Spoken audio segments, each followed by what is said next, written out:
se están rompiendo las cadenas, ¿no? O sea, la idea es ya no tener cadenas adentro de China, ¿no? O sea, dejar, por ejemplo, lo que pasó aquí en Tesla fue muy interesante. Tesla tiene una gran una planta en Shanghai, ¿no? Que produce 700,000 autos eléctricos al año. Entonces la decisión de venirse a México, finalmente a Nuevo León, estuvo basada en esto, ¿no? En que están pensando que pueden venir más sanciones, y entonces son inversiones de muy alto riesgo. Y entonces lo que dijo Elon Musk fue interesante, dijo: no, vamos a seguir en China, nuestra planta en China la vamos a dejar, pero ahí nos vamos a surtir solamente de proveeduría china, y todo lo que produzcamos en China va a ser para el mercado chino. O sea, muy interesante, ¿no? Y luego yo reviso cotidianamente de las fuentes japonesas, ¿no? Y ya de Japón salieron 900 empresas, ya salieron de China, ¿no? Y están saliendo americanas, ¿no? Y ahora con el tema de semiconductores, del plan del Chip 4, ¿no? La idea de los 4 países, Japón, Estados Unidos, Corea y Taiwán, crean una alianza para producir semiconductores y dejar fuera a China, por ejemplo. Entonces China está obligada ahora a hacer sus propios semiconductores, toda su cadena adentro. Y claro, también en esto pues ha habido muchos conflictos previos.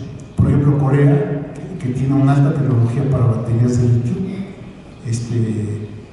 los chinos me dijeron, ellos llegaron y hicieron una inversión muy cuantiosa en China de baterías de litio, las empresas coreanas, ¿no? China les dijo hace 2 años, 3 años, les dijo: pues chavo, no les vamos a comprar a ustedes baterías de litio, solo se las vamos a comprar a las empresas chinas.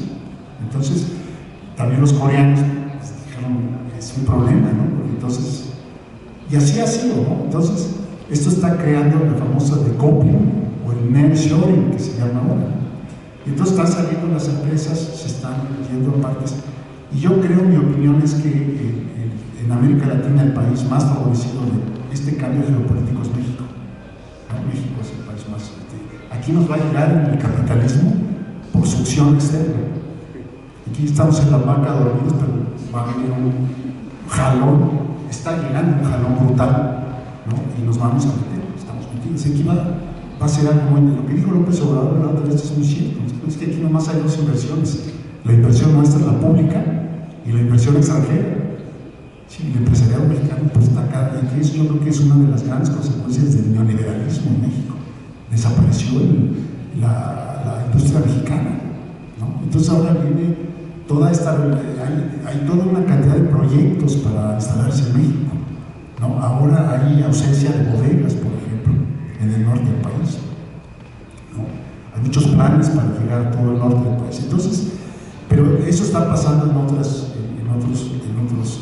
partes, ¿no? Bueno, finalmente, ya para dar al quinto punto, es que estamos pasando, mi opinión es que estamos pasando el concepto que se formó en los 80s del Asia-Pacífico, ¿no? Estamos pasando, que no incluía a la India, estamos pasando al concepto de Indo-Pacífico, ¿no? Entonces, porque ya la India está entrando.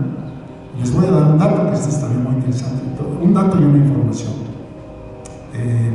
Tuve que dar una conferencia para un congreso que había en Venezuela, ¿sí?, sobre la economía mundial, y estuve viendo las gráficas del crecimiento económico y me sorprendí, porque el país la economía que creció más dentro de la pandemia, antes de la pandemia, en la pandemia y ahora, fue la India.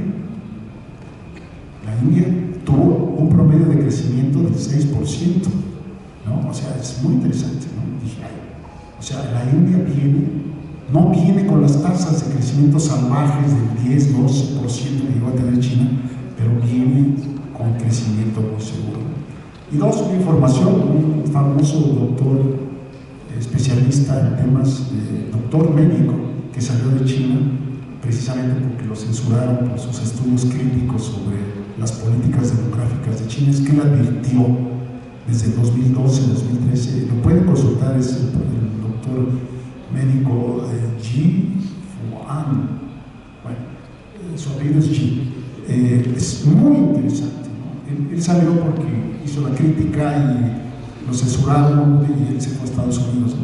Pero ha seguido haciendo estudios y entonces él en un reciente estudio habla de la caída demográfica de China, ¿no?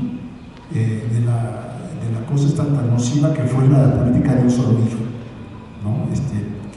Por eso la quitaron ya, ¿no?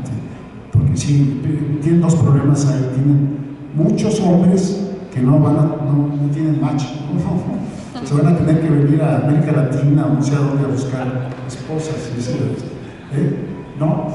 Sí, no hay, ¿no? Entonces, no son pocos, si no me falta la memoria, debe ser ahora como unos 40 millones de chinos que no van a tener esta compañía, ¿no? Pero además, esto pasó en Europa y en todas partes. Las industrializaciones rápidas generan urbanización y generan baja tasa de natalidad. Eso. Y tiene el otro problema, envejecimiento. Tienen una caída de población, tienen un problema, una bomba demográfica. Ya perdieron, yo registré por ahí hace 2 o 3 años que en los últimos 10 años habían perdido como 35 millones, también 40 millones de la clase obrera, de la clase trabajadora. O sea, ya vienen en exceso los que trabajan y está aumentando los mayores de 60 años. Entonces tienen un problema.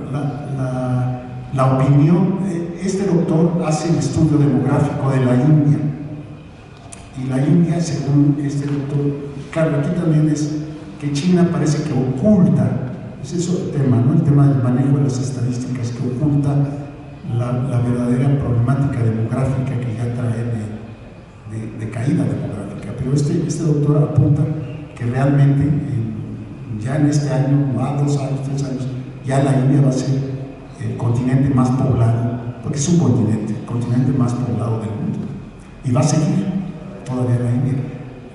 Este doctor chino termina diciendo, hace el análisis económico, demográfico, de trabajo, de envejecimiento, y dice, no, el siglo XXI no va a ser de China, va a ser de la India, ¿no? Entonces, uno dice,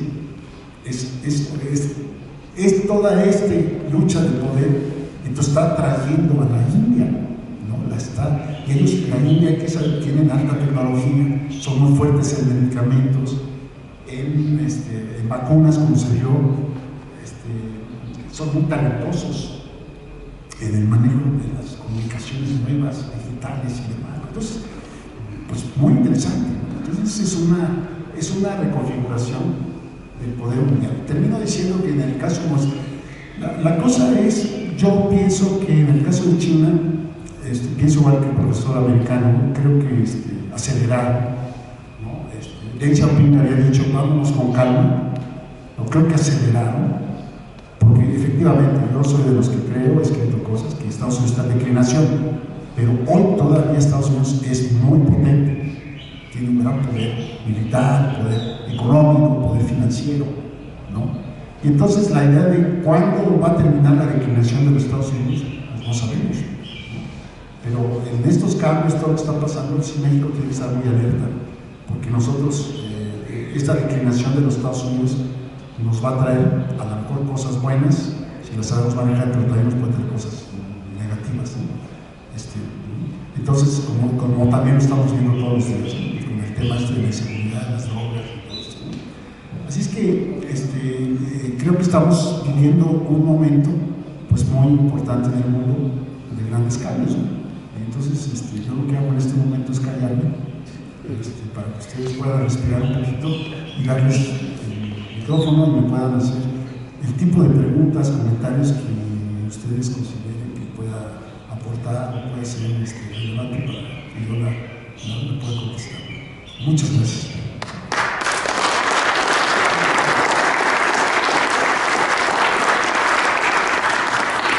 Muchas gracias, Víctor, por esta presentación tan rica en información, datos, hechos, conceptos, inclusive anécdotas que todas logran construir un verdadero mapa analítico de la realidad contemporánea, del papel que está cumpliendo China y la disputa geopolítica con contendiente de Estados Unidos. Hay muchos elementos, evidentemente, para la discusión que ahora abordaremos con todos ustedes, y quizá entre otras cosas podemos destacar, por principio de cuentas, el hecho de que China se posiciona como no solo una potencia económica como muchas otras que gravitan en la economía mundial, sino como un verdadero contendiente para convertirse en el siguiente hegemón mundial, salvo que la hipótesis de la India lo destruya o lo desvanezca, pero cuando menos este lobo guerrero tiene un fuerte soporte militar, tecnológico y comercial. Otra segunda idea que se desprende de tu exposición es de que uno de los factores que ha proyectado el poder económico y político de China es el hecho de que su sistema político se ha reconcentrado en la figura del ejecutivo, del partido y de la alianza con el sector militar, burocrático y empresarial, que parece que en cierto sentido, nos adviertes tú, estaría emulando al sistema político mexicano priista en su vertiente más autoritaria, y esto tiene algunas lecciones que decir para lo que el posible futuro. Un tercer elemento es el hecho de que la proyección del poder de corte imperialista de Estados Unidos parece ser que nos plantea en la actualidad una disyuntiva de dos modelos de imperialismos, uno que es aparentemente el democrático liberal estadounidense, que tiene un soporte también militar y también rasgos muy autoritarios, pero China ofrece otro mosaico de proyección del poder político que también tiene pues repercusiones geográficas muy importantes en África y en América Latina, debido a que ambos imperialismos se están disputando en todo momento los principales yacimientos de materias primas, recursos naturales, fuerza de trabajo barato y mercados emergentes. Una cuarta elemento es quizá el componente geopolítico, es decir, bajo la advertencia del propio gobierno estadounidense de que por sí solos no se bastan, requieren construir alianzas geoestratégicas con sus aliados, la Unión Europea, Japón, Australia y otros más que se vayan sumando, pero también en la otra parte, el otro frente está construyendo alianzas. El bloque sino-ruso es muy importante y ambos se quieren jalar también a la India. La India, por supuesto, que se deja querer, pero esto tiene repercusiones muy importantes para nuestro continente o subcontinente latinoamericano.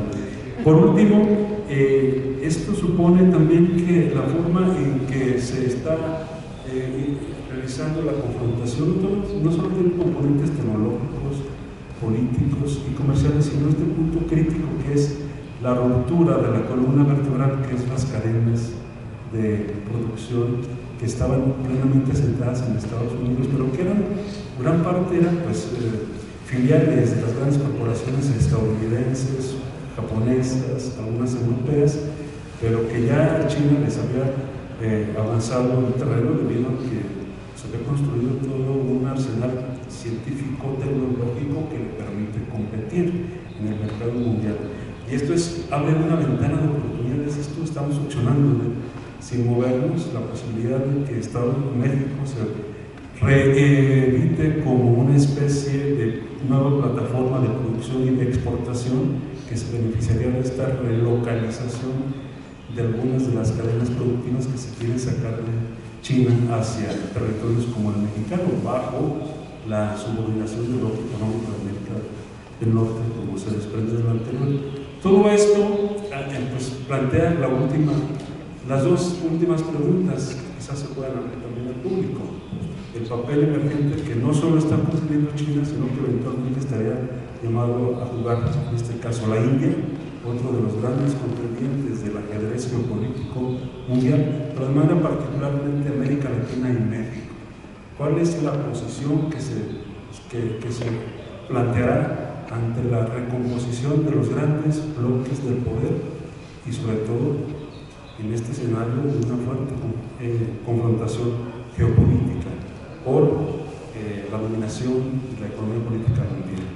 Grandes interrogantes que tú planteas y que parece que son adecuadas para que ahora compartamos con todos ustedes sus puntos de vista. Quienes quieran hacer comentarios y preguntas son bienvenidos.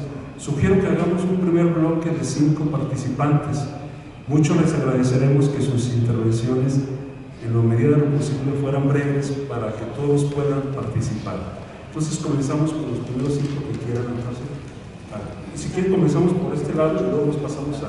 ¿Comenzamos en este plano? Sí. Y luego nos pasamos a este. Buenas tardes. Mi pregunta va en el sentido de conocer un poquito más sobre la parte social política. El Partido Comunista Chino, o sea, por lo que escuchamos, se ha reducido pues su papel por la eliminación de facciones en una sola figura, que es la del presidente actual.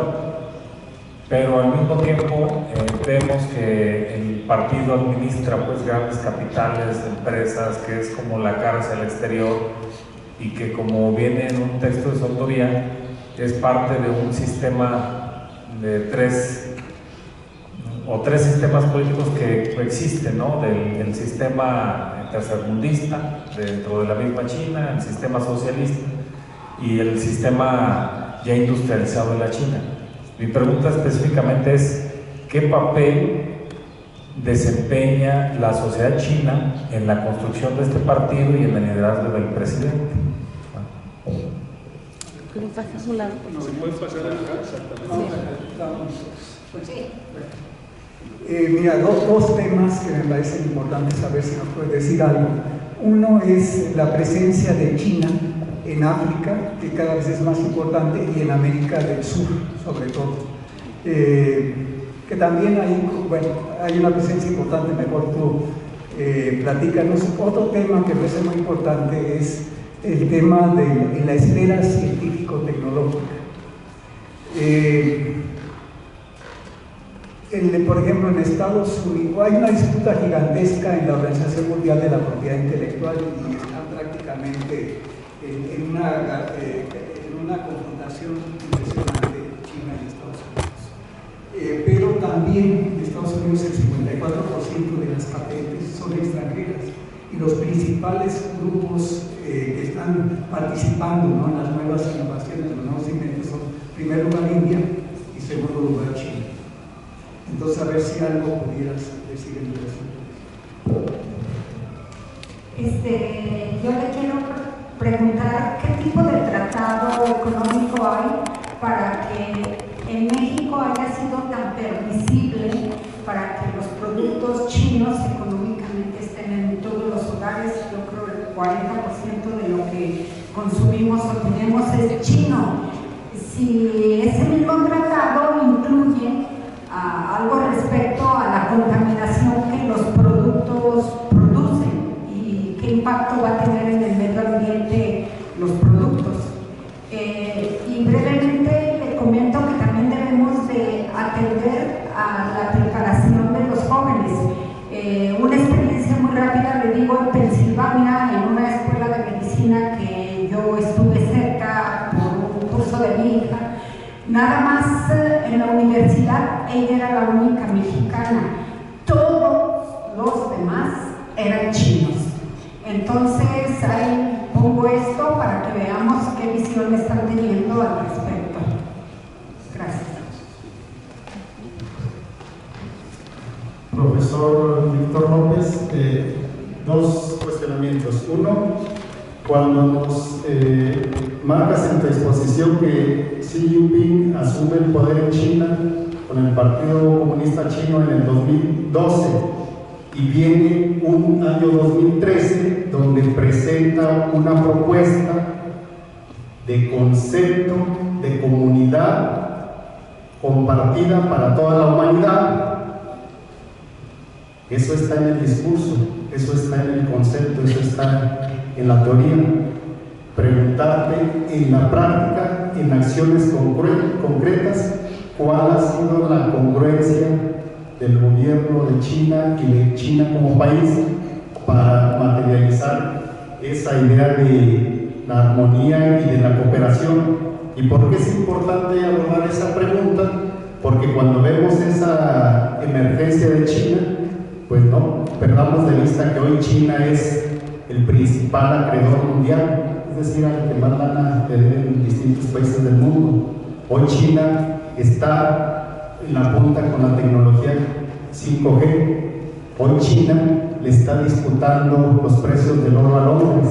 Hoy China está metido en la disputa por el imperialismo minero canadiense. Hoy China tiene concentrados y acaparados más de 18 millones de tierras alrededor del mundo. ¿Y cuál es el papel de esa China emergente en la articulación con los BRICS? Y entonces ahí viene mi segunda pregunta, en el sentido de cómo influye esa reconfiguración en el papel que significa América Latina como aliado de China, ahora en el marco de la CELAC, y ahora que viene un segundo periodo o momento de Lula en Brasil, y esa articulación que se pueda dar conjuntamente con México y algunos otros países de la región que integran CELAC, segunda, tercera. ¿Y dónde está ese papel de China en México a partir de revisar de los 6 más grandes megaproyectos de la actual administración federal, incluyendo el llamado Tren Maya? Está principalmente, no solamente por inversión de Portugal y de España y donde quiera, sino va por delante una empresa constructora china que está rankeada en el 4º lugar mundial. Entonces, ¿cuál es ese papel en relación a la inversión en infraestructura para el caso mexicano? Y cierro con una última.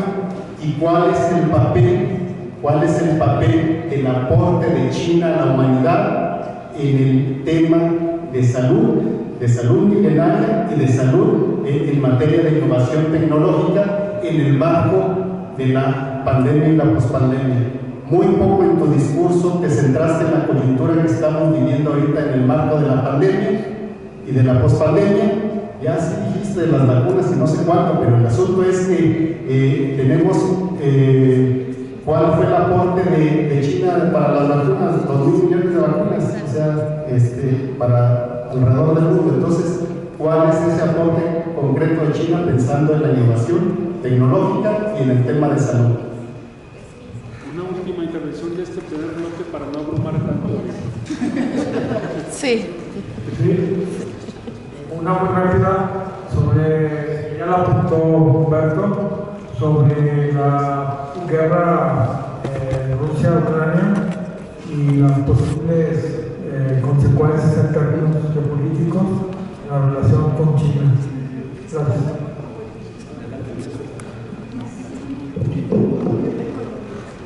Bueno, vamos a poco a poco ver. Sobre el Partido Comunista Chino, empresas y sociedad, es complicado. La historia del Partido Comunista Chino fue una historia de conflictos, yo diría de dos facciones. La de Mao, que fue siempre la central hasta su muerte, pero que luchó, que era la facción digamos, más radical, el comunismo agrario, empresas públicas, ¿no? Y que estaba muy basada en el apoyo popular. Y la otra facción, que incluso fue contra la que se hizo la Revolución Cultural, era la que decía, no, pues es que sin tecnología y sin un estímulo a la economía, a los que trabajan, a los que producen, pues esto no se va a hacer. Al final fue la que triunfó, después de la muerte de Mao. O sea, esa es la historia un poco. Entonces, los que están ahora es esa facción, ¿no? Es una facción histórica que no arranca en el 76 ni en el 78, cuando lanzan el gran proyecto de modernización. Es una línea que, de hecho, el papá fue uno de los que fue, el papá de Xi Jinping fue, si no mal recuerdo, incluso acusado de ser un revisionista, ¿no? En la época de Mao. Entonces, yo creo que bueno, eso explica también algo que es importante en relación con empresas, ¿no? Yo creo que hubo titubeos de hacer reformas, igual que la reforma política, hubo intentos de hacer una reforma económica profunda, o sea, llevarla de tal manera que lo que dominara en China fueran las empresas grandes privadas, ¿no? Tal como en Japón o en Estados Unidos o en Europa. Pero otra vez el cálculo fue natural, ¿no? El cálculo fue, es que si crece mucho y generamos grandes conglomerados, luego nos van a querer quitar el poder político. Entonces, y dieron marcha atrás. Eso fue otro de los signos de alerta en Estados Unidos, ¿no? Dieron marcha atrás a las reformas económicas. Y Xi Jinping entonces fortaleció los conglomerados estatales, dominados por el Partido Comunista y vigilados por la cúpula que ahora tiene él, ¿no? Ahora, y esto va a seguir, ¿no? Yo creo que va a continuar, ¿no? Grandes bancos estatales y grandes conglomerados industriales estatales, ¿no? Y los otros sometidos, ¿no? ¿no? Ha habido algunos ejemplos ahí de que no se conoce mucho la relación, pero evidentemente todas estas nuevas grandes corporaciones de alta tecnología pues fueron ahora apretadas, ¿no? Probablemente porque empezaron a hacer a lo mejor algún tipo de transacciones o algún tipo de que no le gustó al poder comunista, ¿no? Entonces, ahora lo de la sociedad, yo creo que lo que hicieron en estos años el Partido Comunista fue asentarse sobre la legitimidad del crecimiento económico, ¿no? Ustedes vean, China está creciendo, entonces nosotros somos el legítimo poder, ¿no? Somos el destino de China está ligado con nosotros al Partido Comunista, ¿no? Porque vean, estamos creciendo, estamos cambiando, estamos sacando a los pobres, ¿no? Y ese es un discurso que ahora cuesta trabajo sostenerlo porque ya se acabaron las altas tasas de crecimiento. O sea, Chile, por razones económicas, incluso matemáticas, ya no va a dar. Entonces ahora, por ejemplo, el año que acaba de pasar fue 3%, que fue el crecimiento más bajo. Este año está calculado en 5%. O sea, ya no va más, o sea, ya no va a dar, ya no vienen las épocas. Y entonces yo creo que ahora lo que viene es una sustitución de un nacionalismo, ¿no? Que es peligroso, que también se ve en Occidente, ¿no? En Estados Unidos, muchas de las guerras, la guerra de Irak en parte fue para legitimar el pobre poder de Bush, ¿no? De otras cosas, ¿no? Por ejemplo. Entonces yo creo que ahora mucho de eso es y obviamente que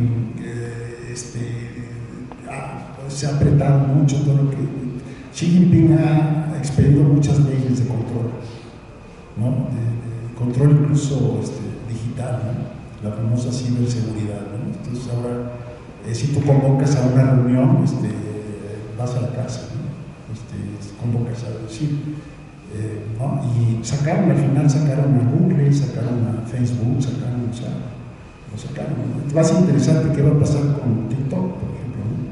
Que ya le empezaron a prohibir a nivel gubernamental, ¿no? Pero quién sabe si una respuesta puede ser esa. Pero tú en China, yo tengo desde el 2011 no voy a China, no voy, y creo que ya no iré. No, porque yo hablaba de los cambios políticos que me ha tocado a mí. Es que en China está prohibido oficialmente que tú digas que se acabó el socialismo. Y mi libro es Fin del Socialismo. Entonces, y los pobres profesores. Es que a mí estas invitaciones que me hicieron fueron los maoístas que quedaban en China. Y fueron muy amables, y ellos reflejaban mucho este debate del que yo les hablo, ¿no? Pero entonces, para mí fue interesante porque yo terminé la investigación, publiqué el libro y se los mandé. Ellos todavía fueron muy amables porque me permitieron dar una conferencia sobre mi visión sobre China, que era una visión crítica, ¿no? O sea, es que China está en el capitalismo.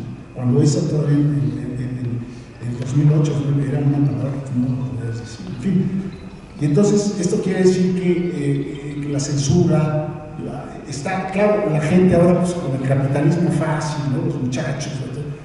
Pero hay que ver, yo se asustaron ahora con lo del COVID, que hubo muchas reuniones en las calles y que gritaban que renuncie Xi Jinping, que renuncie Xi Jinping. No sé si lo lograron ver, pero hubo muchas reuniones en China. Y tengo entendido que ahora están persiguiendo a todos los que gritaron eso, los están deteniendo. Entonces, es un tema yo también les cuento, y era una época relajada. A mí me tocó en una de las, en 2008, el levantamiento del Tíbet. Entonces se pusieron los chinos así, ahí en Pekín, a controlar los trenes y todo. O sea, y el corresponsal español en Pekín me mandó encriptado su artículo que iba a mandar a España sobre la rebelión del Tíbet. Me lo mandó encriptado. Y me dijo, espero que no te descubran, porque si no, la embajada de México te va a tener que ir a sacar de la cárcel. No, no es cierto, o sea, que estaba monitoreando todo lo que decía Tíbet. Si tú estás en China y pones Tíbet, seguramente no va a acceder nada, pero seguramente te van a ir a detener. O sea, entonces, también China está montada en un barril de pólvora social. Y esto, antes, hay escritos de chinos, de académicos, yo estuve en seminarios, ¿no? Donde académicos chinos decían, es que los problemas de China son los problemas étnicos, los problemas de la desigualdad y los problemas de la opresión que hay todavía sobre gran parte de la población, la opresión política, la opresión ideológica. Entonces, el Partido Comunista lo que tiene que hacer al exterior y todo es para evitar que esto se conforme como una gran bomba de tiempo, ¿no? Pero entonces sí creo que y tiene que ver con la pregunta de la comunidad que tú preguntabas, ¿no? ¿Cómo se está expresando esta comunidad de prosperidad internacional? Yo te puedo decir que hay críticas, ¿no? O sea, desde el punto de vista económico, algunos estudios que hicieron, hay gente que trabaja mucho en todos estos temas en Boston, por ejemplo, sobre los préstamos. Ellos llegaron a la conclusión que China presta dinero más o menos en las mismas condiciones que lo han hecho los bancos y los occidentales. O sea, no hay grandes diferencias, ¿no? Yo creo que la diferencia más grande es cómo operan en las plantas y cómo operan localmente, porque traen a chinos, traen su personal, ¿no? Y eso sí está ocasionando muchos problemas, ¿no? Y también, pero igual lo hacen, vi por ahí un documental de una minera, creo que en Catamarca, porque la gente de ahí está fastidiada porque están contaminando unas lagunas, ¿no? Y es una empresa china, ¿no?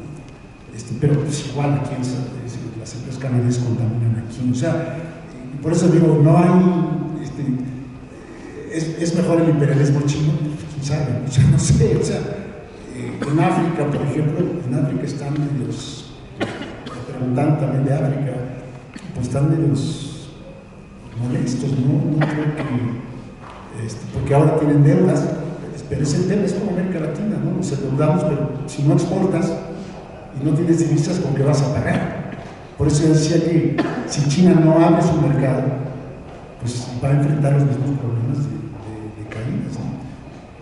Y no sé si China tiene el poder para enfrentar eso, ¿no? Y además pues, se está apoderando de puertos, o sea, pero lo mismo hicieron los gringos, ¿no? Y los franceses, entonces por eso, y de una vez lo digo, porque no se vaya a olvidar, coincido con lo que dijo un activista y está en la parte última de un artículo que no ha salido del observatorio sobre la guerra de Ucrania y sobre todos estos temas, que coincido con unos gringos activistas de la paz que al final dicen, es que esto es una guerra interimperialista y eso no es lo que le conviene al mundo, porque ninguna de las dos es la solución. La solución es que busquemos un nuevo sistema social, o sea, socialismo. Entonces yo creo, por eso estoy muy encantado de lo que está pasando en Francia y encantado con muchos movimientos en Estados Unidos, ¿no? Se nota que, porque yo creo que tiene que venir una revolución, que venir una revolución que modifique todas estas reglas. Y a la hora en Francia nos dio la revolución de 1789, que fue la que generó todos los grandes cambios que se dieron en las democracias liberales. Entonces ahora, antes de venir, hubo millones hoy en Francia, ¿no? Entonces es muy interesante, ¿no? Entonces yo creo que mi opinión, antes de que se me vaya a olvidar, es esa. O sea, yo no estoy ni a favor del imperialismo gringo, nunca lo he estado, he sido un crítico. Y yo me fui a estudiar la revolución de Mao, porque pensaba que era el modelo de salvación del mundo. O sea, yo fui maoísta, pero yo soy un tipo que ahora veo que eso agarró hacia una nueva forma de dominio. Entonces, a ver, dije lo de América del Sur, y de una vez hablo de México y América Latina. Mi opinión es que China sabía que no se podía meter con México. Igual que la experiencia japonesa, por ejemplo. Japón quiso hacer inversiones en una época que Japón tenía mucho dinero en México, pero los gringos, si vas a entrar a México tienes que pedirnos permiso a nosotros. Entonces, los japoneses, no, incluso hay la opinión de que el Telecan se hizo para proteger a México de la invasión japonesa, automotriz, electrónica y demás. Entonces, ese es muy interesante. Entonces, yo creo que China calculó, tarde o temprano voy a tener una confrontación con Estados Unidos, pero no voy a mostrar mis cartas en México, porque entonces inmediatamente Estados Unidos se va a confrontar inmediatamente con nosotros.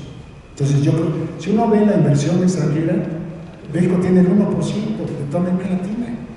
La inversión extranjera de China en América Latina está en Bolivia, en Venezuela, en Ecuador, en Bolivia, en Perú, en Chile, Argentina y Brasil. Ahí está. Y ahí está la inversión y ahí está el comercio. Por cierto, Lula va hoy, mañana, pasado mañana va a China por 4 o 5 días. Entonces ellos dijeron, América del Sur sí, porque hay recursos, hay materia prima, en fin. Entonces como que tomaron una decisión estratégica. Ahora lo reciente, también en la Ciudad de México se están construyendo autobuses maquilados en China. Yo creo que es un agradecimiento de López Obrador del gobierno por el gesto chino de mandar utensilios médicos al principio del COVID. Y también un poco para manejar la idea de que México también se abre a China, ¿no? O sea, yo creo que México, pues somos un poquito, yo creo que la idea de la política exterior de México es un poquito como la de la India, de decir, la India está aprovechando esto para jugar. O sea, la India tiene una política exterior muy interesante desde siempre.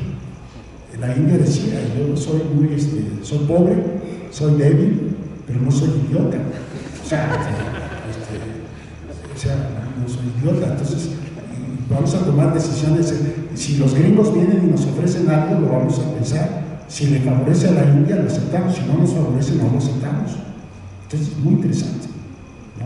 Lo de la India. Entonces, yo creo que México, me da la impresión de que la política exterior de México ahora es una política, claro, es natural, 90% de Estados Unidos, no le queda de otra a México. Y el cachito que queda, pues lo reparte. Y le da su cosa china, ¿no? Su partecita del pastel.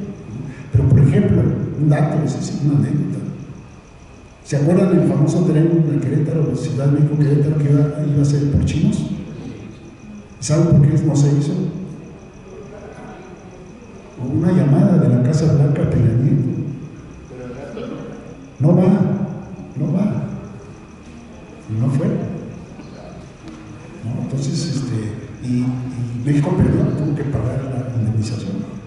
Entonces es muy interesante. Yo creo que China está ahorita callada porque obviamente yo creo que no le ha gustado mucho algunas cosas de México. Por ejemplo, yo creo que no le ha gustado a China, nada más que no pueden tocar tampoco a México, eso es muy interesante. Yo creo que no le ha gustado a China que López Obrador haya dicho toda América Latina se tiene que unir para enfrentar a China. O sea, eso seguro no les gustó nada. Porque a López Obrador yo creo que Ebrard está leyendo lo que están discutiendo en la Casa Blanca y en el Departamento de Estado, entonces están leyendo. Y están leyendo de que hay que contener a China y que es una oportunidad para México. Y también se dan cuenta de algo que yo sabía desde hace mucho tiempo. O sea, La única manera de enfrentar a China y al continente indio en este siglo XX para América Latina es una unión de América Latina, no hay de otra. Entonces, somos pequeños, o sea, nosotros necesitamos, ahora sí que como los indios es una federación y China también es una federación. Son continentes, son federaciones, son continentes. Y nosotros también. Nosotros deberíamos llamarnos Unión de Repúblicas Mexicanas. No, en serio. Somos muy diferentes. Digo, tengo una herencia oaxaqueña y otra norteña. Y yo mismo soy la contradicción total. La República Oaxaqueña me jala a la izquierda, ¿no? Y la República Norteña me jala a la derecha. O sea, no, de veras, y así es igual la India e igual China. No es lo mismo mañana en la clase les voy a poner mapas, no es lo mismo el norte que el sur, que las regiones llamadas autónomas. O sea, entonces América Latina, yo creo que tarde o temprano, que las propuestas que ha tenido América Latina, porque ahora también México lo está levantando. Nada más que quién sabe qué va a pasar. Sí, ok. Bueno. Vamos a intentar de que todos quienes quieren participar tengan su oportunidad. Entonces continuamos. Es que me hicieron muchas preguntas, pero sí, también eso. En este sector, estamos en la fila 3 hacia atrás, por favor. Si pueden hacerlo lo más intento. Yo ya mejor todas. ¿Todas? Sí. Bueno, un esfuerzo heroico de Víctor. Sí, gracias. Sí, muy breve. Si tiene, Víctor, información y opinión sobre el asunto de la presencia y participación china en los yacimientos de litio de Sonora, porque se sabe que antes de que Andrés Manuel y el Congreso decretaran la nacionalización del litio, ya había una concesión en Sonora, en la zona llamada Bacanora, una concesión a una empresa británica que luego la transfirió a Ganfeng, una empresa china. Entonces, no sé si el gobierno de Manuel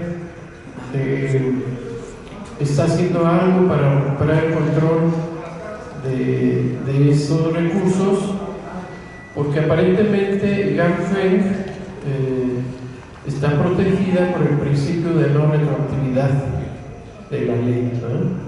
Entonces, quería preguntarte específicamente eso por la importancia del litio, ¿verdad? Gracias. Por allá no hay nadie más atrás. ¿Es todo? Ahora nos pasamos a... Buenas tardes, profesor. Yo le quería comentar sobre el nuevo papel hasta un poco inédito de China en mediador de conflictos como lo vimos de Arabia Saudita e Irán, que fue gracias a la mediación de China que se pudo lograr un acuerdo.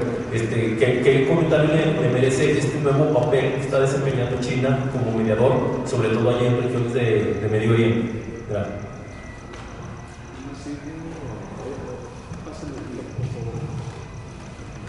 Buenas noches. Es muy interesante el ajedrez geopolítico del mundo a partir de la nueva correlación imperialista en el planeta. Pero creo que debemos de retomar lo más sobresaliente que pueda ser en esta coyuntura política económica mundial nuestro país. Creo que en estas contradicciones que hay de China con Estados Unidos, el bloque China, Rusia, otros países de Oriente con Estados Unidos, Europa, Canadá, puede ser aprovechado por nuestro país. Creo que lo está haciendo. Andrés Manuel es una persona muy conocedora de la geopolítica mundial, por eso se atreve a hacer tales comentarios y críticas al gobierno y a las instituciones de Estados Unidos. Sabe cuál es la situación que se está guardando en este momento, esos equilibrios que se ocupan. Yo quisiera saber su opinión, maestro, respecto a la posibilidad de que en esta nueva etapa del imperialismo mundial, México pueda ir formando un bloque importante con los países de América Latina progresistas y de izquierda, como es Brasil, etcétera, etcétera, todos los demás países de América del Sur y algunos de América Central. Y ir ensanchando también esa posibilidad con otros países emergentes de Europa y de Asia. Gracias por su comentario. China miente, Estados Unidos se gana. Como dijo Humberto Márquez, México se deja querer por China, pero nuestros lazos históricos con Estados Unidos son muy fuertes, la economía.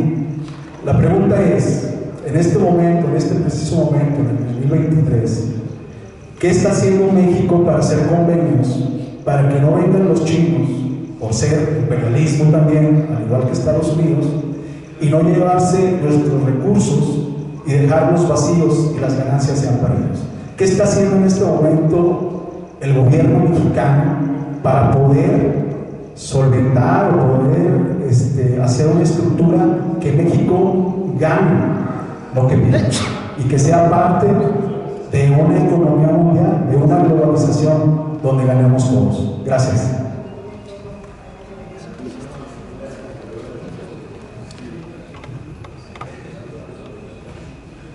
Buenas noches.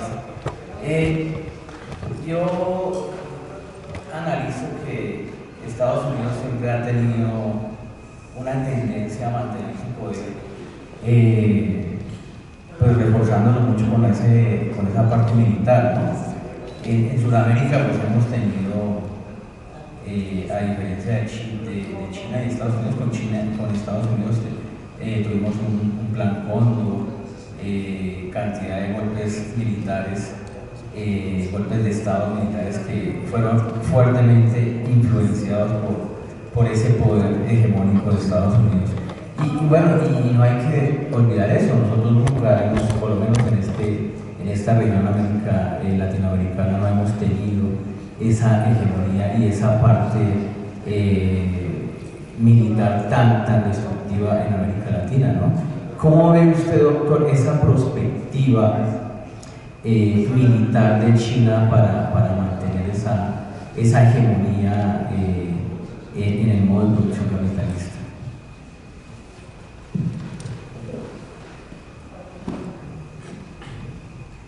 Doctor, yo tenía dos comentarios, más sugerencias, digamos, para enfocar o cuadrar, digamos, el fenómeno.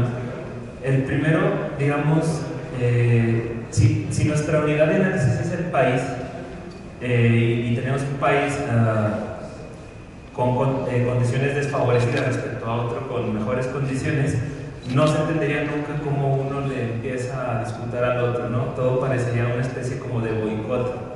En ese sentido, lo que propongo es un poco retomar, por ejemplo, la diferencia que hace Harvey entre la lógica estatal y la lógica del capital, y cómo las dos, digamos, en conjunto terminan tal como la unidad nacional. Y lo digo eso por algunos datos que usted mencionaba, en el sentido de que hoy en día todavía muchas de las empresas que exportan desde China son empresas americanas. En ese sentido, digamos, si las empresas americanas están en China son por cuestiones de rentabilidad y no, digamos, por cuestiones geoestratégicas, ¿no? Digamos, a la empresa le interesa el resultado de corto plazo y el Estado se supone que trata de mediar en el largo plazo.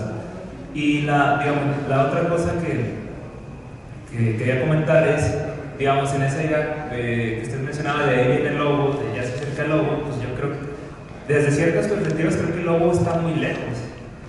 Por ejemplo, es verdad que China tiene un PIB el más grande del mundo, pero cuando lo vemos en términos per cápita, China tiene el PIB de México. Ahí vamos. Y el de Estados Unidos es 4 veces más grande, ¿no? Y digamos, entonces, si se trata de construir una cuestión imperialista, se empieza por la unidad interna, ¿no? Que tiene que estar, digamos, de alguna manera basada en el bienestar. Y si hay esas grandes polarizaciones internas, Eso, digamos, desde ahí se empieza a hacer poroso la estructura que pueda tener esa nación dominante, ¿no? Y el otro, ese no se mencionó, pero está muy relacionado con lo que digo, también tiene que ver con la cuestión de la productividad. China en los últimos 45 años es la que ha crecido más impresionantemente su productividad, eso es sin lugar a dudas, pero hoy en día la productividad de China no es un tercio de la de Estados Unidos, por ejemplo, a pesar de esa gran velocidad de crecimiento, ¿no? Y el otro, digamos que hubo una especie de asunción en algo que subyacía a la exposición, en el sentido de que China ya es un gran competente en cuestiones tecnológicas, en algunas como el 5G, digamos que voy de acuerdo, ¿no? Pero digamos, cuando se trata de ver como por capas cuál es como el núcleo tecnológico, que es, digamos, lo que yo estoy investigando, en ese sentido es como los semiconductores, pues las empresas chinas, las más avanzadas, van como todavía 8 años retrasadas y que se trata en cuestión de nodos o nanómetros, ¿no? Entonces digamos que ahí todavía le falta. De hecho, ya estamos por llegar no me acuerdo cómo se llamaba el plan que terminaba en 2025, Made in China 2025, ¿no? Las metas que estaban ahí planteadas en semiconductores no las va a lograr China. Por primera vez no se va a lograr el plan, ¿no? Entonces era los comentarios. A ver si de manera, doctor, bueno, en primer lugar, agradecer por la exposición, por la charla que nos está dando, también por los comentarios del doctor Humberto y de los compañeros que han hecho este momento. Y bueno, yo nada más espero no errar con los datos, pero si mal no recuerdo, el país, obviamente a nivel mundial, pues más sancionado por Estados Unidos es Rusia. En segundo lugar es China y me parece que el tercero es Cuba, si no estoy equivocado en los datos. Entonces, a partir de ese comentario, la pregunta que hace es, la tercera o cuarta que dijo en sus puntos, es ¿puede China dominar al mundo? Y bueno, aquí la pregunta que a mí me surge, más bien, y bueno, a partir de lo que he dicho anteriormente, sería una pregunta pues, que se deriva de esa, sería ¿hasta qué punto de qué manera, hasta qué punto podrá Estados Unidos seguir conteniendo a China? O sea, seguir dejando, si va a ser a través de restricciones comerciales, o cómo se ve, o usted cómo ve el panorama geopolítico del calentamiento global y no necesariamente climático, sino del ambiente bélico que se está dando, pues a eso me refiero. Ya todo. Buenas tardes. Igual que los compañeros, agradezco toda la información, toda esa salpicadera de conocimiento. Directamente vemos que hay un cambio importante, como usted bien ya lo dijo. Está el caso de China, está ahorita mencionó algo muy importante que es lo de la India, ¿no? Entonces, ¿qué hacer nosotros de manera similar? Porque vemos un India que es un país que tiene, no sé, 5 idiomas, un grado de corrupción muy alto. Acá nos dicen que eso ha sido el problema, pero allá sin embargo sucede eso y no lo ha sido porque su crecimiento ha sido sostenido y a largo plazo. Por otro lado, mencionó que se avecina para México pues como un jalón de greñas, ¿no? Con estos tipos de cambios que se ven. ¿Qué hay que hacer desde la parte endógena para México para que no nos dé para que no nos agarre ese jalón de greñas de manera, o sea, que no estar preparados ante ello, para decirlo de alguna manera? Y por otra parte, ¿qué tipo de relaciones o tratados puede haber diferentes? Recordemos que Estados Unidos siempre ha visto a México y toda Sudamérica como su patio trasero. No sé si cree que haya algún cambio ahí significativo, lo vaya a seguir viendo como su patio trasero, o en contraparte trate de generar una nueva estrategia o alianza como las que mencionó con países fuertes como Japón y europeo. Pero bueno, claro, recordemos que la parte europea estos dos carecen de la parte militar, ¿no? Bueno, la parte europea, Japón sí sí tiene algo, pero la europea de hecho casi se viene desmoronando. Entonces, ¿qué hacer? ¿Qué tipo de alianza es más cercana? ¿Una con Estados Unidos, con China, o bien como usted lo mencionó en la parte de las naciones de América Latina, ¿no? Bueno, pues muchas gracias a todos por sus comentarios y preguntas. Cerramos esta sesión con la respuesta. De antemano pido disculpas, porque son muy variadas. No, pues tengo que dar no se me olvide. No, pero muy bien. Pero eso habla del interés que claro, no, muy bien. Algo que se me estaba pasando y que es importante, y lo digo en el escrito que están leyendo o leyeron, es que Estados Unidos no quiere destruir a China. O sea, Estados Unidos lo que quiere es subordinar a China, ¿no? Volver. Y yo creo que, sobre todo, se nota en la presidencia de Biden, ¿no? En la idea de vamos a cooperar. Incluso hay temas que se hablan como el medio ambiente, ese es un tema, ¿no? Pero China, con la pregunta que me hicieron, pues se nota que lo que quieren es protagonismo, o sea, quieren entrar y zafarse la camisa de fuerza que le quiere imponer Estados Unidos. O sea, Estados Unidos quiere decir, no, es que tienes que esperar tu tiempo, tienes que subordinarte, ¿no? Eres importante, te produces esto, pero no quieras venir a suplantarnos, no es el momento, ¿no? Entonces, eso es muy importante, que eso no pasaba con la Unión Soviética, porque no había esa interdependencia, y ahora se nota que no pasa con Rusia. Con Rusia no hay interdependencia económica. Rusia lo que quieren es, claro, ahí fue una emboscada, porque a quien tienen en la mira es a China. Y entonces los gringos usaron una Ucrania como un anzuelo, que desde mi punto de vista lo pescó Putin, ¿no? Yo creo que fue un error estratégico. Él pensó que en una semana, dentro de la respuesta esa de lo de Ucrania, Putin, esa es mi impresión, Putin pensó que en una semana conquistaba Ucrania, ¿no? Supuestamente el segundo ejército militar más poderoso del mundo, y va un año y tiene muchos problemas. Es más, yo creo que la reunión con Xi Jinping de hace unos días es una reunión de la debilidad de Putin y de Rusia, que no pueden terminar la guerra y no la van a terminar, ¿no? Y yo creo que mi opinión sobre eso es que los gringos lo que quieren es una guerra larga, meter a Rusia como se metieron con Afganistán, ¿no? Y ojo, para hablar otra vez de los detalles económicos, la economía rusa es del tamaño de la de Brasil, es solo un poco mayor que la de México. Nomás que, imagínense a México con armamento nuclear, mejor no. No, bueno, hay países que Pakistán, la India también, que tienen armamento nuclear, y esto les da un poder de Corea del Norte, que les da un poder de platicar, de disuadir también, ¿no? Pero yo creo que eso, lo de Ucrania, fue una trampota de Estados Unidos, y cayó, ¿no? Y ahora, pues yo creo que en el fondo Putin no sabe cómo salir de ahí, y yo creo que China está movilizando esto, pues sí, también como una pantalla, ¿no? Sí, de mediador en Saudi Arabia, Irán, ahora, pero es una relación económica pues muy débil, no es la relación que tiene China con Estados Unidos o con Europa, por ejemplo, ¿no? Porque es un suministrador de energía, y el otro es un vendedor es la relación de patrón subordinado, ¿no?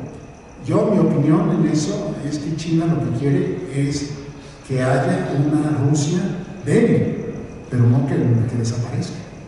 O sea, a China le interesa que haya una Rusia, pero no fuerte, sino relativamente debilitada, pero para que le sirva a todos los intereses de lo que se llama la construcción del proyecto que va a pasar en la zona sur de todo el territorio ruso, de Euroasia, ¿no?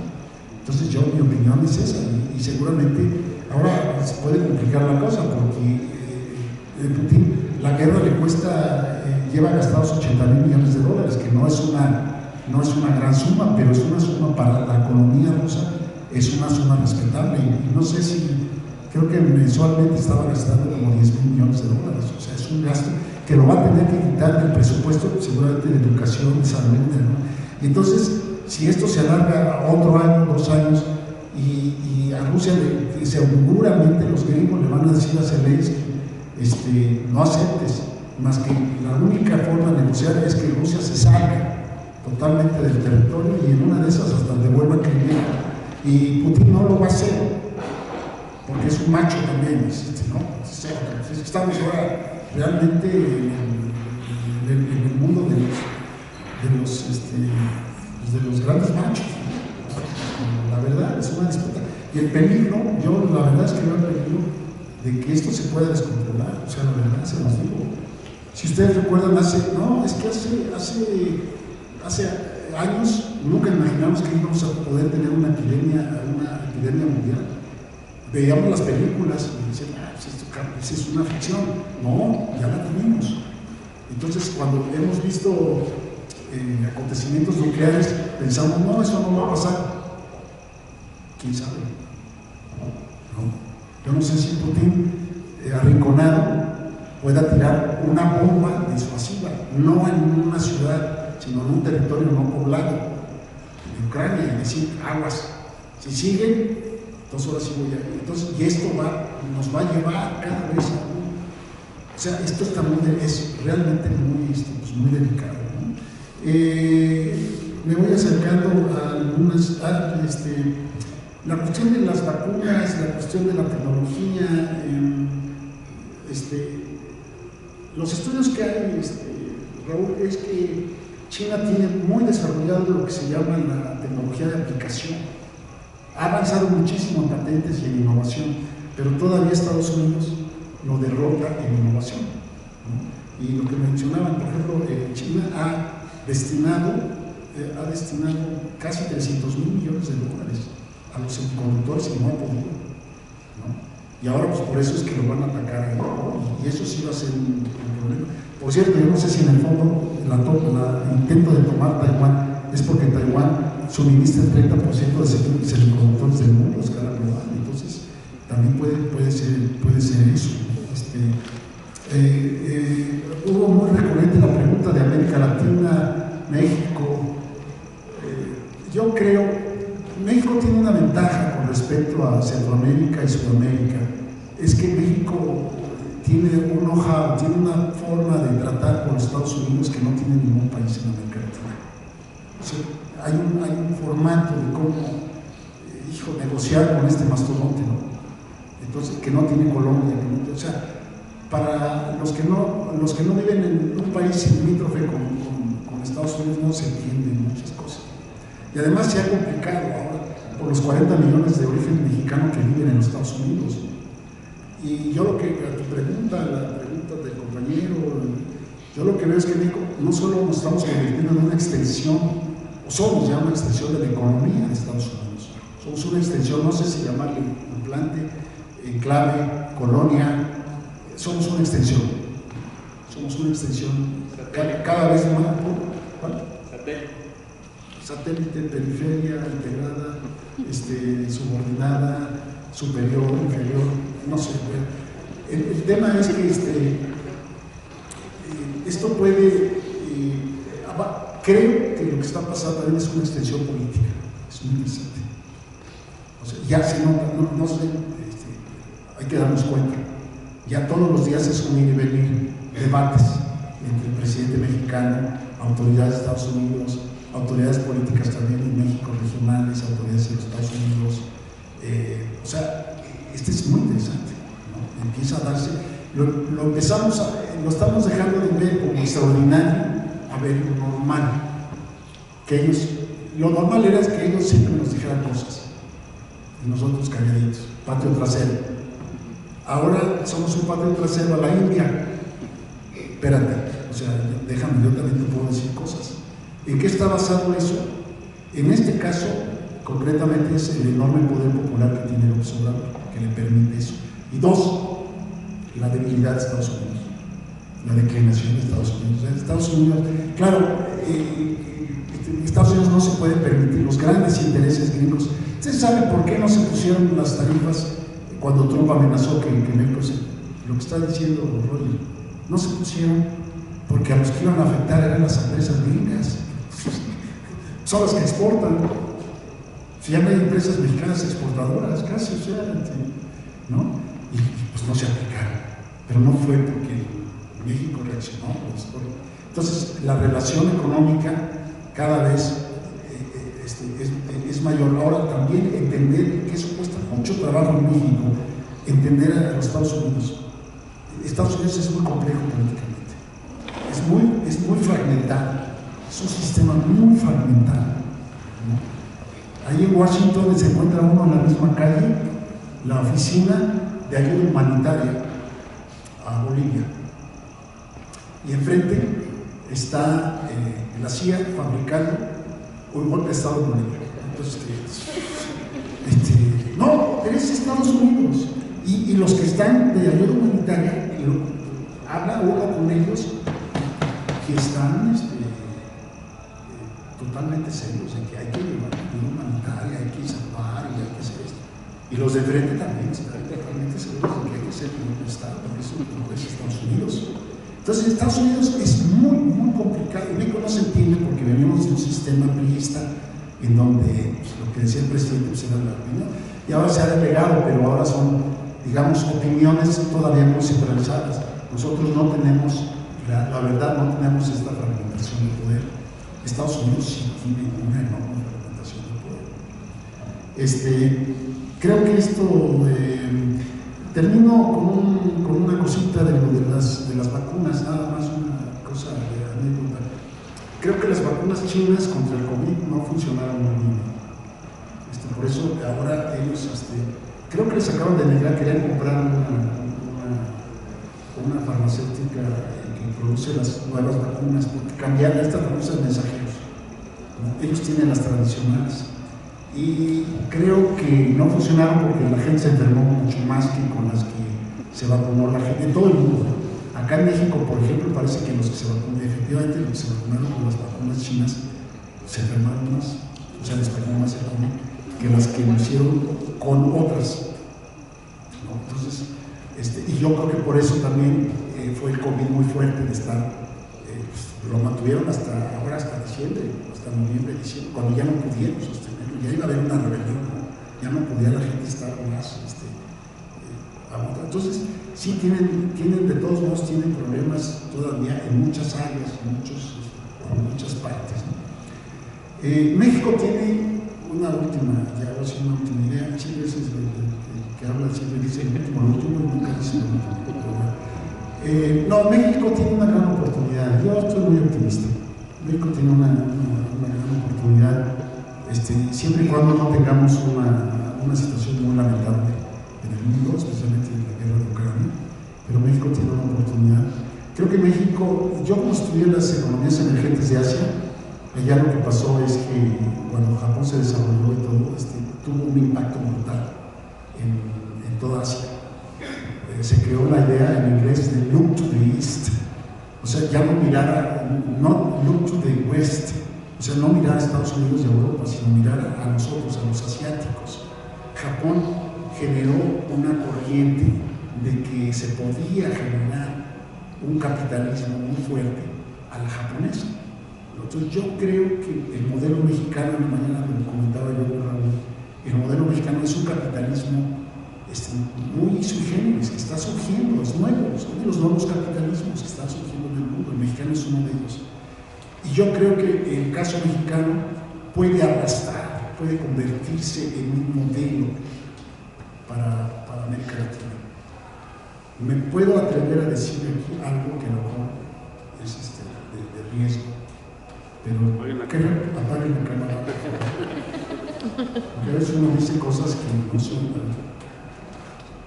México creo que podrá en pocos años ser la primera potencia de América Latina, superando a Brasil.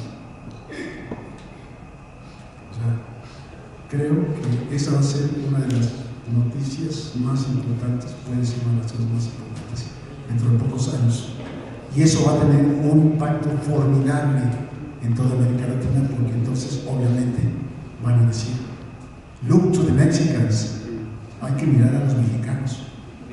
Entonces, yo creo que esto puede gestarse en los próximos años y a lo mejor no nos estamos dando cuenta, y es parte de de estos cambios geopolíticos que están sucediendo.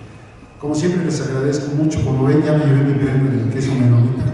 Les agradezco, siempre vengo muy contento a este patio de la rectoría, y otra vez a Humberto, a Margarita, a Guadalupe, a Fabiola, a Rosy, a Fabiola, aquí más a Silfredo, que no pudo venir, y por supuesto pues a todos ustedes los alumnos. Mañana continuamos con esto, y a todos los que no son mis alumnos, les agradezco mucho su presencia y que tengan una muy buena noche. El que nos va a despedir es aquí Humberto.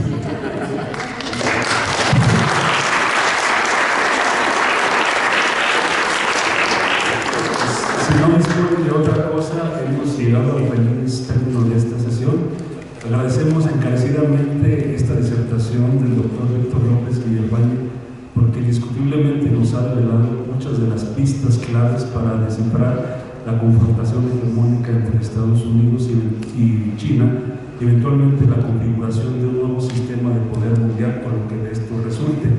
La presentación de Víctor se enriqueció mucho con todas sus intervenciones, comentarios y preguntas, y en última instancia quedaron algunas ideas sembradas para continuar la reflexión, que esto no se queda aquí. Ya tendremos posiblemente una o más oportunidades de seguir reflexionando sobre este y otros temas. Y a propósito de ello, los invitamos a las siguientes sesiones de este seminario. El siguiente tema será abordar la espiral de violencia en México, pero no solo los invitamos a acudir, sino que los invitamos a integrarse al equipo de trabajo para quienes se interesen en organizar mesas, publicaciones, talleres, presentaciones de libro, que es muy importante. Recuerden que esta idea es generar un espacio abierto para la discusión, un foro social universitario donde los investigadores se vinculen con esta sociedad a la que se deben y de la cual todos somos partícipes. A nombre de Rosy del Valle, de Fabiola Castillo, de Margarita González, de Silfredo Esquivel, le entregamos virtualmente un reconocimiento a Víctor López. Y el queso fue una contribución de los estudiantes, uno de los estudiantes, según pude ver de reojo, no sé si sea así. No, de leche de exactamente. ¿Tu familia tiene fábrica de quesos? No. Pues bueno, muchas gracias a todos, buenas noches y nos vemos la siguiente.